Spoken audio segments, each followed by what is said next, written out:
আপনি জানেন যে গত ৫ তারিখ থেকে আপনার কিন্তু এই পদ্মার ব্যাপক ভাঙন শুরু হয়েছে। আপনার ওই দিনই আপনার লঞ্চঘাটটি আপনার বিলীন হয়ে যায়। তারপরে পর্যায়ক্রমে আপনার ৩, ৪ এবং ৫ নম্বর ঘাট প্রায় অকেজো হয়ে পড়ে। কোনো রকম আপনার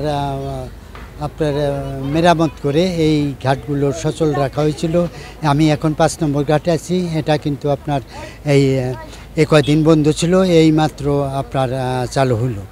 এই তাও ৩টি ফেরিঘাট এখন চালু হলেও আপনি ৩, ৪ এবং ৫ এই ৩টি ঘাটেরই একটা পকেট দিয়ে পল্টনে যে পকেট থাকে গাড়ি ওঠানামা করার, প্রতিটা পল্টনে ৩টে করে পকেট থাকে, সেখানে আপনি একটা পকেট দিয়ে কিন্তু প্রতিটা পল্টনে ঘাটে আপনার এই ফেরিতে গাড়ি ওঠানামা করছে, যার ফলে নাকি আপনার এই গত ৩ দিন যাবৎ আসা ট্রাকও কিন্তু আপনার পার হইতে পারেনি।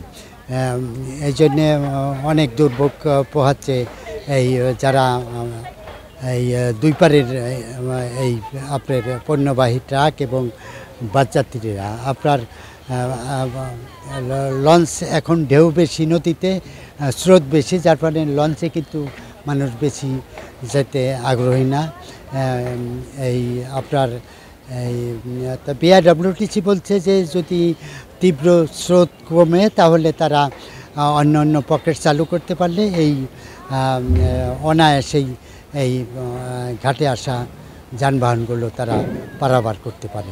এই ছিল মানিকগঞ্জের ফেরিঘাট থেকে এই আপনার যানবাহন আটকে থাকার সর্বশেষ।